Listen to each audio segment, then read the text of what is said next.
Welcome to the Health Deli, your local stop for a fresh take on community health topics. Come on in, grab a number, and let the guys behind the counter, Mark, Ben, and Mike, tell you about today's specials. Good day, everyone. Welcome back to the deli.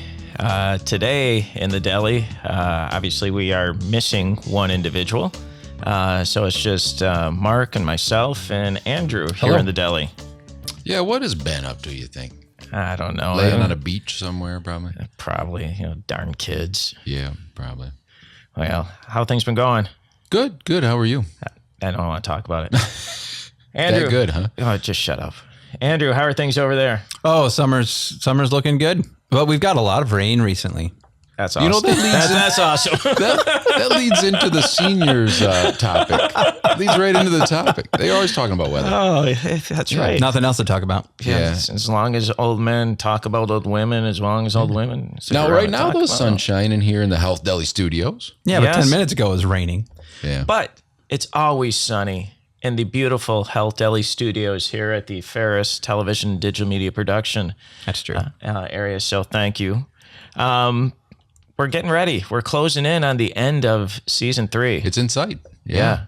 We'll be a few more episodes. It's unbelievable. What do you got? What do you got cooking? So I got a few things. Trying to work on an episode on performance enhancing drugs.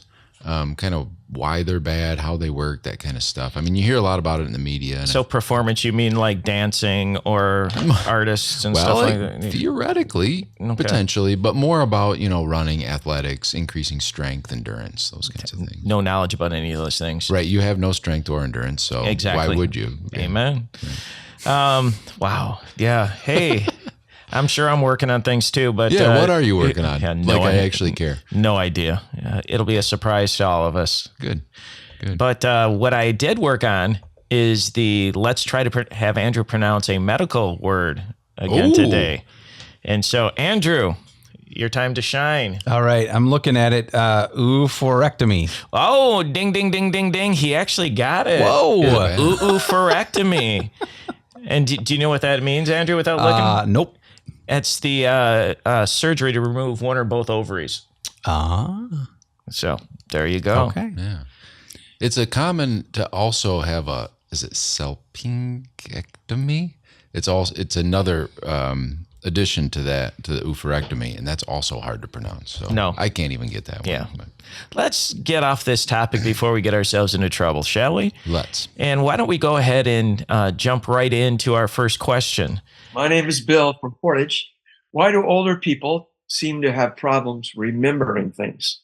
Well, that's a really great question. So I'm going to take a shot at that one because it's something that I experience and kind of affects me as well. Memory loss. And I've noticed this kind of getting worse and worse as I've gotten older. Yeah, this is the third time you told me today. Yeah, I keep forgetting. Now, it's important, though, that not all memory loss is the same. And, memory loss, people, think about this in a whole range of things from just, remembering or forgetting just certain little things or very serious things like Alzheimer's related dementia. And so it's going to be important to differentiate between those, two things because up to 40% of individuals experience some sort of memory loss after they reach the age of 65. So it's pretty common. Oh, yeah. And the types of memory or cognition that we lose can be broken down into a couple of different domains or areas. The first is this episodic or declarative memory, which is essentially your memory for events, which is the episodic memory, and facts, which is called somatic memory. So you have problems remembering events and facts. Okay. Maybe you're going to get into this, but I've noticed, and I've worked in geriatrics a lot, and I've noticed that, Alzheimer's patients tend to lose their long-term kind of episodic memory last. So they may be able to remember things from 40 years ago, but they wouldn't necessarily remember things from yesterday. So yeah, so again, there's a whole lot of different things we could talk about with this, and I'm just going to focus on the age-related memory that was brought up by the listener. Yeah. The dementia and stuff is a whole different ball of neurons. Gotcha. Ooh, get it? I do get it. Nice. All right. I like that. I wish Ben was here. He would have loved that. Yeah. Ben, he just needs to work a little harder. He does. So another one of these domains is the area for spatial learning. And the spatial learning is your ability to remember details about your environment. Let's say, for example, knowing how to get home. You drive around town and you don't pull into a bar and think it's your home. Well, you might. You might. Yeah. The next domain is working memory. And this is, where you retain small amounts of information, in a readily accessible form. It's a little different from your short-term memory, but this just is little facts that you have to remember, then you can dump later. Okay. It facilitates planning and comprehension, reasoning, and problem solving. And so this is one of the reasons you might be deficient in this area a little bit. Probably am. Because it's often correlated or related to intelligence. Oh, okay. Yeah. So I don't have working memory because I'm highly intelligent. Is that what you're saying? Oh, no. you're not. No, that's not. You're going the other way. Yeah, pretty much. The last domain is this attention or focus. And this is your ability to concentrate, on something and exclude other types of stimuli. So if you're trying to, over here, dude. Did you see that bird? Nope. Oh my gosh. So, some examples of age-related memory changes would be just misplacing your car keys, can't find them. Struggling to find a word, but remembering it later. I do that literally 40 times a day. Yeah. Forgetting the name of somebody that you met recently, and this is key, somebody recently, not the long-term folks, or forgetting the details of a recent event. And, normally knowledge and experience built over years or your old memories and language tend to stay intact, as we age. So you don't usually lose those in the age-related decline.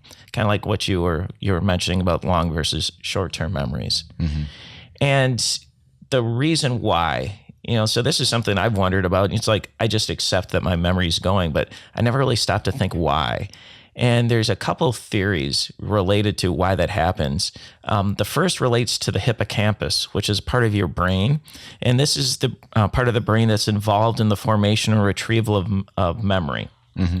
And it has been documented that this does deteriorate with age. The hippocampus itself is responsible for bringing together and consolidating your declarative or episodic memories, mm-hmm. And helps you with spatial learning as well as regulation of emotional behaviors. And in a number of animal studies, Ginsman and colleagues noted that cognitive effects seen with aging can be mirrored in animals that have bilateral hippocampal damage. So there is some really good evidence to suggest that a lot of what we see in age-related memory relates to a decline or deterioration in your hippocampus. Okay. Now, another thing, typically, like a lot of other organs and tissues, we're able to repair ourselves, as things get damaged. And the hormones and proteins that protect and repair our brain cells decline with age. So we're not able to make those new neuronal connections and so forth. So as we experience damage, we're not able to repair that damage as readily. Mm-hmm. And then lastly, one of the things that's thought to impact the function of the hippocampus is blood flow. As we get older, we know there's a lot of disease states, whether it's, your heart function or your arteries or your veins, decrease blood flow to the brain. And again, this can lead to some of the changes in cognitive skills. But it's important to remember that these cognitive changes are not the same types of changes that we see in individuals with dementia. Okay, so again, the cause for this age-related decline in cognitive function is different than dementia and Alzheimer's. And dementia, just so you know, is a general term that we use for the impaired ability to remember, think, or make decision that interferes with our activities of daily learning. So there's a key thing right there is it doesn't just become a nuisance, but it impacts our ability to function. Right. So, if you're just forgetting your car keys, every once in a while, no big deal. But if you're forgetting your car keys daily where you simply can't find them and need assistance, or if you can't remember how to get home, those kinds of things, or, versus, you were going to go, turn left so you could go to the grocery store and then you forgot, well, it's not a big deal. You can just go around. Or things like you were going to cook a turkey and you forgot to take it out of the wrapper. Right. Yeah. Things like that are. Yeah, those become more problematic. And when we talk about dementia, Alzheimer's is the most common form of dementia. Mm-hmm. And although dementia typically affects older adults. It is not a part of normal aging. So this cognitive decline is normal. Dementia is not normal. Okay. Now, is there anything? So, I mean, we talked about what it is, but is there anything you can do to prevent this age-related memory loss, or maybe like even reverse it if you're experiencing it? Yeah, we'll talk about that. But the first thing I want to bring up to people and let them know is that if you do experiencing these memory losses, there have been no studies that suggest that this normal part of aging is a risk factor for developing more severe forms of the disease. So, just because I forgot my keys, you don't have to check me into a home. Sure. Right off. I know that's what you're hoping to do. That's what I was going for. But No, but you're right. There are a lot of things that we can do to help, slow or keep slow the decline of our memory and to keep it sharp. The first thing is be physically active. Okay. I think that everything we talk about health comes down to being physically active. It's almost like exercising is good for you. Well, and as I read through all these, you're going to go, just going to roll over and just give in right now. Because being physically active, first off, increases your blood flow in general and, goes to different parts of the body, including your brain, and this is going to help keep your memory sharp. Next thing you can do is stay mentally active. So just like physical activity keeps your body in shape. Use your brain. Do crossword puzzles, learn a language, challenge yourself with a new hobby, volunteer, to something that keeps your mind going. So as you're using, your mind, it stays sharper. Okay. All right. This is a hard one. The next thing they recommend is spend time with others. What? I know. Tell me about it. Why do I want to do that? I'd like myself. I mean, I agree with you, Mike. You shouldn't spend time with others, especially if those others are me. Yeah. Well, it does. They do suggest that these social interactions do help ward off depression and stress, which can contribute to memory loss. All right. Next, stay organized. And this one to me is less about preventing the cognitive decline and more just kind of a pattern of behavior. Like an adaptive mechanism kind of. Yeah, if your schedule's a mess, if you always put your keys in different places, you're going to lose things. Right. So try to keep things organized and create a to-do list. So this is like time organization, not necessarily physical organization? both. Correct. This is supposed to organize your life in general. And Okay. I think, for me, this becomes almost like the Tylenol for memory decline. It's not helping, but it's just kind of like covering up some of. So I am very regimented where I place things, and my wife gets so mad at me because if it's not exactly where I put it, I can't find it. Like literally, if I put my keys down and then she has to move them and moves them only a foot away, I'll be like, "Where are my keys? Where are my keys?" She'd be like, "I moved them a foot." Oh yeah, there they are. So I get that, but No, that's pathology. well, that could be. Yeah, it is probably problematic. Yeah, where like, are I'd they? have to do it this way. Wow, we could do an episode talking to your wife about you. Nah, we're good. The next thing is get sleep. Not getting enough sleep has been linked to memory loss. And you have to get healthy sleep. So, if you have sleep apnea or something, get a CPAP. You need to get that solid sleep. And they recommend that adults should get at least 7 to 9 hours of sleep a night on a regular basis. So here's a question. So a lot of our students don't get enough sleep. They're right? young. It's okay. So is that going to affect them later in life? It probably is not going to directly relate them because as you're young, you still have the ability to make up for that. Are they going to be at their best performance? No. Okay. And we know that good sleep is important for everybody. Oh yeah, yep. We did an episode on sleep. I don't recall. Go back and listen to the episode You on didn't sleep sleep. Yeah. The next thing that they recommend is eating a healthy diet. Healthy diet's good for your brain, especially a diet rich in fruits, vegetables, and whole grains. Choosing low-fat sources of protein such as fish, beans, and skinless poultry, is going to be beneficial. Also, what you drink counts as well, and they say limit your amount of alcohol. Sure. Fish is like brain food, right? I think my grandma used to say that. Eat a lot of fish if you want to. You ever heard that, or are you looking at me like I'm just like... I know fish is good. I've never heard it called brain food. I think I just made that up maybe. Yeah, you might. This section sponsored by the American fish industry. This section brought to you by things Mark makes up. And then, the last thing that they say that can help is managing your chronic health conditions. So if you have high blood pressure, if you have high cholesterol, if you have depression, get these things treated. And all these things together keeps your body healthier, which then also serves to keep your mind healthy. Yeah, that makes sense. What about like meds? I mean, you see so many things advertised, over-the-counter supplements. Anything there? No, that's a great question, because I've seen so many of those things as well. Hey, get your mind sharp and all these things. There are no medications or supplements that can cure memory loss. And I want to stress cure. Mm-hmm. Once you start getting that cognitive decline, that's going to stick with you. Now, there are medications that can worsen memory loss, things that can make you groggy or less alert. And there's also some that might help you manage the symptoms and progression of memory loss. For example, there's a number of prescription medications that people can use that might help benefit you if you're experiencing memory loss. Mm-hmm. Some of those include a class of medications called the cholinesterase inhibitors. Mm-hmm. These are things like donazepam, rivastigmine, and these work by blocking an enzyme called cholinesterase from breaking down a neurotransmitter called acetylcholine. Mm-hmm. And acetylcholine is a chemical messenger that plays a vital role in your memory and learning. So if you keep that from breaking down, hopefully you're going to have more beneficial effects. Sure. Another medication that's commonly used for memory loss are glutamate regulators like memantidine. Mm-hmm. And glutamate is a substance that can cause nerve cells to die through a process known as exocytotoxicity.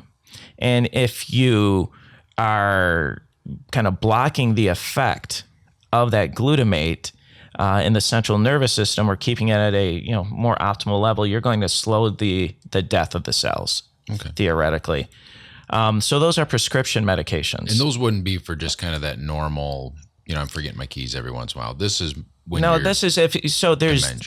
there's also a spectrum of cognitive decline. There's just kind of like the entry level cognitive decline, kind of nuisance. And then there's mild cognitive impairment, right, when you start to see it really impacting you a little bit more. And it's kind of that in between the initial age-related and then dementia. Yeah. And so this might be things that people try during that, mild cognitive impairment stage. Maybe it's good, and you're probably going to say this, but maybe it's good if there are listeners that know someone that may be experiencing this, or if they're a listener themselves, they can go to their primary care provider and they can do a simple test in the office, just ask you a few memory related questions to kind of gauge that, whether or not you're experiencing just kind of normal, or if it's something other than normal. Right. And those tests, they would do, like you said, would kind of differentiate a little bit between some of that memory loss versus the dementia. Yeah. And so, yes, they can easily do those tests. But no, I will not talk about that. Oh, well, but good. It sounds like a great topic for another episode. Yeah. But I just want to wrap this one up by talking about supplements, because you mentioned that, and everybody talks about ginkgo, everybody talks about ginger, all these things. And right now even though there are a number of supplements that are purported to have an effect on memory loss, there are no good data in large-scale studies. It's not going to surprise you. They're just not conclusive. So would I ever tell somebody, don't take them? I would say, if you think they're working for you, go ahead. Yeah. But I'm not going to say this is going to be the be-all, end-all. Long time ago, we used to recommend high-dose vitamin E for people, but then we realized the cardiovascular effects were not good. Yeah. There really isn't I wish there was. Maybe we could develop that and sell it. Something that helps that. Yeah, maybe. I'll do that tomorrow, maybe, if I have time. Yeah. Well, while you're thinking about how to do that, let's take a break for the Healthy Minute. Let's pause for the Healthy Minute, brought to you by the winery at Young Farms. Today's Healthy Minute is laugh more. Make it a goal to laugh once per day. Each day, make it a point to identify the most amusing thing that occurred. Slow down and recognize absurdities that inevitably occur every day. Surround yourself with a social network of people who appreciate and reciprocate your humor and put humor on your horizon. Find a few simple items such as photos, greeting cards, comic strips that make you chuckle. Hang them up around your home or your office, or collect them in a file or a notebook. Keep funny movies, TV shows, books, magazines, comedy videos on hand for when you need an added humor boost. Look online for jokes on websites or silly videos, or listen to humorous podcasts like this one. Laughing regularly can help treat depression, chronic pain, and other ailments, and that's no joke. That was the Healthy Minute, brought to you by the Winery at Young Farms in Mecosta, Michigan. Please visit www.thewinery@youngfarms.com for more information. Now, back to the Health Deli. Boom, chicka, boom, healthy, healthy, healthy, healthy. Thank you, Andrew. Thank you. First of all, that was more like the healthy minute and a half. Secondly, why isn't there anything that says swear more? Could we look to see if there's benefits of swearing? There are no benefits that I know of. That. Oh man, first marker. Mark, why don't you go ahead and take the next question? Hi, I'm Mary from Bay City, Michigan. Why do bones get weaker as you age? Is there anything I can do to prevent this? That's a great question. And our bones are kind of the most dense. They're going to be as good as they possibly are when we're younger folks, about 25 to 30 years old. And as our bones develop and eventually age, they're kind of always in this constant battle of building and being torn down, because you don't want old bone. Okay. So why are you looking at me? Well, I don't know. You're just old, right? So it's not, I think a lot of people think like our bones are built when we're growing up. And then when we get 25, 30 years old, they just stop and they're just there like pieces of wood. That's definitely not what happens. So our bone, I am made out of wood. Yeah. So we have osteoblasts and osteoclasts. One builds bone, blast, clast, tear it down, because you want that new growth. But what happens is, as we kind of get older, the clastic activity tends to kind of take over, and it tends to wear down our bones, and they become less and less strong. So that kind of normal age-related, I guess, bone instability, is that even a word? Is called osteopenia. And that affects about 40 million people in the United States. So a third of adults over the age of 50. So it's very, very common. Usually that happens after age 50. So it's very rare that you would have that before age 50. And then having low bone density means it lacks the minerals associated with strong bones. Means they're a little bit, or that means they are weaker, and then can put you at risk for bone fractures. So like I tell a lot of my students, having osteoporosis isn't necessarily a problem. The problem is when you have a fracture. So, the osteoporosis or osteopenia is identifying that your bones aren't as strong as they could be, which puts you at a risk for a fracture. So osteoporosis isn't necessarily bad. It's obviously having that fracture. Osteoporosis then is when it moves from osteopenia to a more serious state. Okay, so it's kind of like levels of osteopenia is kind of the gateway to bone loss badness. So you kind of think of like osteopenia like pre-osteoporosis. So it's giving you a heads up. It is. Okay. And, we just talked about memory loss and how, that normal memory loss isn't associated with dementia, but osteopenia is associated with this furthering loss to osteoporosis. So if you are diagnosed with osteopenia, better pay close attention to your bone health. So it doesn't necessarily mean 100% you're going to go on, but it means you are likely to do it if you don't do something. More likely. Gotcha. Yep. So we're definitely watching it. There are some risk factors. Some people have a higher risk than others for osteoporosis, osteopenia. Gender is one. So women are much more likely to develop osteoporosis than men. And that has a lot to do with estrogen levels after menopause. So estrogen actually helps build bone. And of course, after menopause, you have a lot less estrogen, so you have some more bone loss.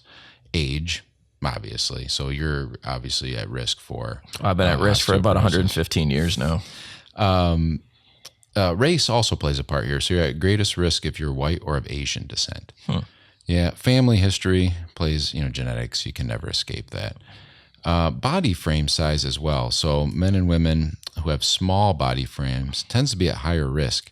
And a lot of that is because their bones don't have that kind of impact that you would if you were a bigger person. So you freakishly tall people have, more bone mass? Well, yes, because they need more bone mass to support, more muscle mass. To keep you from tumbling. It's not muscle mass. It's just total skin and More water in mass. your case. Yeah. Yeah, right. Gotcha. Brain. Nope. Brain tissue. Nope, A lot not of that one extra either. Brain tissue. Nope. Hormone levels, and we already talked about estrogen, but even in men, lower testosterone levels as we age can also kind of speed that loss of bone. Thyroid hormone, so too much thyroid hormone can cause bone loss. So you can have an overactive thyroid, or you can be, being treated for an underactive thyroid and have too much thyroid medication. Oh, I never thought about that, being treated and getting too much thyroid that way. Yeah. And, patients, a lot of times when you're treating patients for thyroid dysfunction, they like to be a little hyperthyroid, because it makes you feel good. You're going fast, you're moving, you're losing weight. But that can contribute to osteoporosis. So it's not an all positive to be a little hyperthyroid. Diet. So your diet has a huge impact on your bone health.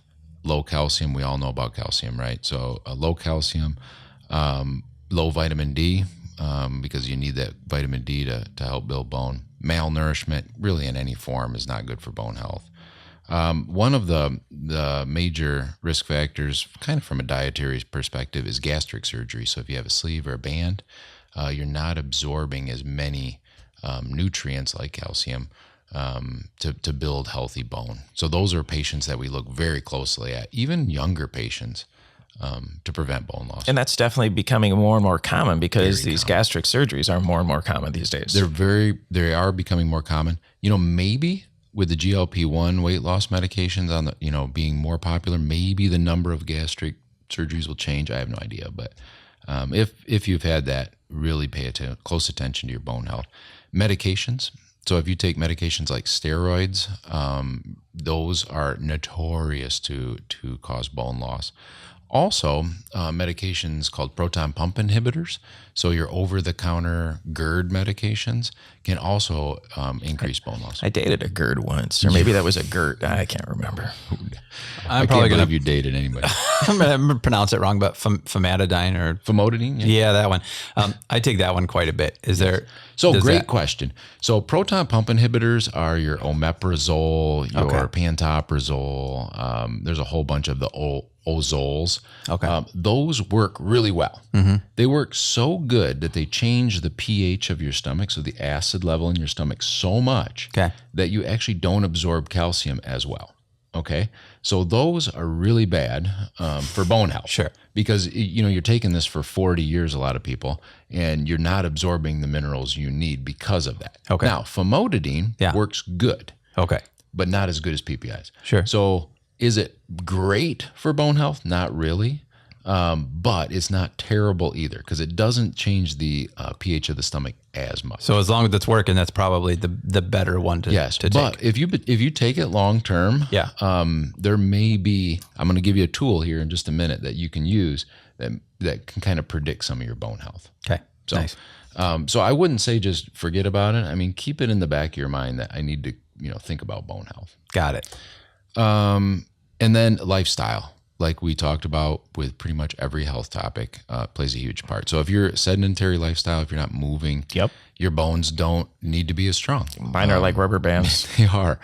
And when you're exercising for bone health, I don't exercise, period. A little bit of impact is good. So like bicycling wouldn't be as good necessarily as jogging or walking, because you actually want that impact. What about napping? No, not good. Oh. Excessive alcohol consumption is bad. Tobacco use, bad. It's almost like smoking is bad for you. All right. So bone loss is going to kind of happen. It's just kind of a function of aging. We lose those osteoblasts activity. You got more of those, destroying cells, and we have all these other things that are, going to work against us. Right. Is there anything that I can do to slow down this bone loss or, help with this problem? There's a few things. So probably the biggest thing is diet. So making sure you're getting enough calcium. So between if you're between the ages of 18 and 50, you only need about 1,000 milligrams a day from all sources. But when you turn 50, you're going to need, if you're a female, you're going to need 1,200 milligrams a day minimum. And then when you're turn 70 as a male, you jump up to that 1,200 milligrams. Okay. So too much calcium can cause some constipation and some kind of untoward effects. But I would probably err to be a little over 1,200 if you're worried about bone health versus being under. So, good sources of calcium are your dairy products. I would choose a low-fat dairy product just so you're not, loading up on fat. Green leafy vegetables, canned salmon, soy products, calcium fortified cereals. They have calcium in orange juice now. There's, just we get that for the kids. label. So from a pharmacy perspective, I thought this is great because the orange juice is a little bit more acidic and it's calcium, so maybe get absorbed better. Yeah. And then vitamin D. So make sure you get enough vitamin D in your diet. What does vitamin do? Vitamin D works with your body to help metabolize, or kind of help utilize, I should say, not metabolize, calcium to build bone. Okay. But your body actually is pretty amazing. Not your body. My body is amazing. So thank you for noticing. No. But you can actually, your body can produce vitamin D, but it needs sunlight to do it. All right. Totally different topic. I heard about these people that are, they can make their own alcohol in their bodies. Know what? In the next episode, we'll talk about that. That's awesome. I want that genetic mutation. Yeah, I don't think it's going to be enough to actually do anything, though. Damn it. But when we talk about the embarrassing bodily functions, we'll get into that just a little bit. So if you're using sunscreen or you live at a high latitude, so we're in middle of Michigan, no one in Michigan is getting enough vitamin D if you're over 70 years old. You're just not getting enough. I shouldn't say no one, but most people, older people, aren't getting enough sunlight. And if you're using a lot of sunscreen, you're definitely not getting enough sunlight. So 600 units a day if you're under 70. If you're over, go 800 units a day. 800 units is a very common dosage, so I just recommend 800 units. Cod liver oil contains vitamin D, so does trout, salmon. Milk obviously is fortified with vitamin D. So that's okay. So that's why they always vitamin fortified milk, and there's vitamin D in there as well. It's to help you use the calcium that's there. Yeah, and I can't speak for all products, but all products available in this area, even if they don't say vitamin D milk, have vitamin D in them. Okay, so that's something they do. And then exercise, and that's just not the whole milk, right? Because some people don't know you got to get the whole milk because that's got everything. So even the skim milk is also okay. Read their label though, because I can't speak to every milk product, but I know the ones I buy do have vitamin D, and they're usually I get the 2%, but the skim does as well. Okay. So you can take up to 4,000 units of vitamin D a day, but 800 is enough. So that's fine. Exercise, again, weight bearing exercise, walking, jogging, anything like that is great because it helps, build that osteoclastic activity, which in turn stimulates osteoblastic bone building activity. And then one other thing that I wanted to mention is there is an online risk calculator. So your doctor can do tests like imaging tests to see actually your bone density. And that's a little bit more involved, but it's not invasive. You just put your heel into this little machine and they do it real quick. But there's also this thing called a FRAX score, FRAX. And it'll ask you a bunch of your risk factors, whether you smoke, age, kind of diet, all those kinds of things. And it'll develop your risk for osteopenia or osteoporosis. And it's very, very accurate. So yeah, I did that. And then my result was, somebody just started giggling and then a tombstone popped up. And they said you have the bones of Jell-O. Yeah, actually no bones. Yeah. All right. So any other questions about bone health? No, that's pretty cool. All right. Keep your bones healthy. All right, let's go on to our last question here for the day. Hi, I'm George. I'm from Bay City, Michigan. I'm over 70, not quite 80 yet, but how much exercise should I be getting? Hey, that's, really cool that we're, got a question about exercise here because we talked about, some of the benefits, earlier, both in the memory loss and in this one. So, according to the World Health Organization, physical activity is one of the leading factors that relate to mortality. that's not infection related. You had to And get infection in there, didn't you? I did. Yeah. You're the It just had, infectious guy. they will kill everything. And people who are not sufficiently active have a 20 to 30% increased risk for death compared to those who are more active, which I read this and I go, oh, crap, because I am definitely not. I'm not active enough. Yeah. And there's a whole list of things that physical activity does. It can improve your muscles and cardio muscles. Yeah. Get your muscles. Oh, yeah. Hate you guys. Improve muscular activity, and it can help with your cardiorespiratory fitness. It can improve bone health and functional health, reduce your risk for a variety of diseases, including hypertension, coronary heart disease, diabetes, list goes on. Because it's helping with your balance in your bones, it's going to reduce your risk for falls and fractures, and it can help you maintain a healthy body weight. And specifically in older adults, higher levels of physical activity additionally improves overall risk for mortality. So you'll have a lower risk. Live longer. Everybody wants to do that. It can actually reduce your risk for certain cancers. It can reduce your risk for diabetes. It can help your mental and cognitive health. And obviously it can help you sleep better. Sure. But unfortunately, more than a quarter of the world's adult population, roughly 1.4 billion individuals, are not sufficiently active. I'm in that 1.4 billion, unfortunately. I'm looking around this room, and I would say that we are like in the lowest percentile in that I group. don't know. Andrew looks fit. I feel like Andrew's an exerciser. No, I don't get enough exercise. Yeah, he's just young. Too much computer use. Yeah.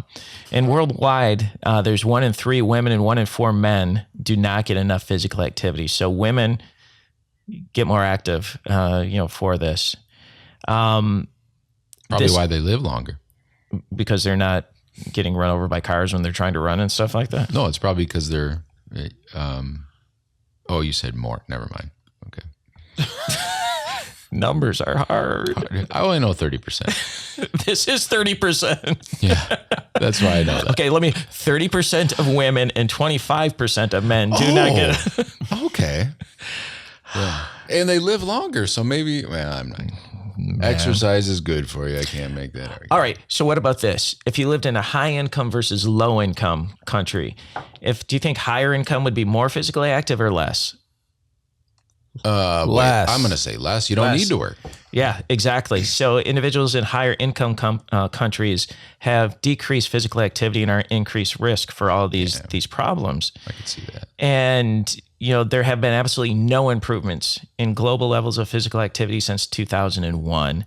In fact, during this time, the insufficient physical activity increased by about 5% in high-income countries. So we're getting worse. So I'm really thinking, honestly, and I'm not just joking, that I do want to exercise, and I want to exercise more. About how much do I need? No, and that's a great question. And first off, if you do have chronic conditions, always good idea to consult with a health provider to see what's safe for you. Yeah. But what the World Health Organization recommends is that for adults age 18 to 64 years of age, that you should get at least 150 to 300 minutes of moderate intensity aerobic physical activity, or 75 to 150 minutes of vigorous intensity aerobic activity, or a combination, weekly. And so that translates to about 21 to 43 minutes a day. So it doesn't seem like that much, but then, That's a lot. yeah. Finding that time. But it's also very important. So my Apple Watch will tell me how much exercise I've done. This is not really a question for you guys, but I don't know how. Thanks for just Thanks wanting for to just talk. Then, interjecting. yeah. Well, no, I just don't know how it calculates that. It's probably something I should look into. Mine never bothers me. Because I mean, if anything, it's a baseline, right? I mean, it's not that it's super accurate on the number of steps. I think my children have their little smart watches set up wrong because they do 55,000 steps per day. Well, it's because they have to walk twice as much to keep up with you. That's true. Anyway. No, but 21's better than 30, I think. Yeah. If we could at least get to 21, is that a goal here? Are we going to challenge each other? We probably could do that. Season 4, Let's we're not going to tell have Ben to about have the this. healthy challenge. Maybe the first episode, we would have some metrics, body metrics and goals. So I just lost a bunch of weight. I think we should go back in time. You should gain it back so you could lose it again. I'm on it. All right. Yeah. So, what were we talking about? Exercise Go in to the older script. adults. Adults should also do in addition to aerobic activity, they should do muscle strengthening activities at least 2 or more days a week. And this is a key thing. You should try to limit the amount of time that you're sedentary. It's going to be difficult, like doing podcasts. Yeah, like doing podcasts. Yeah, it's all so difficult.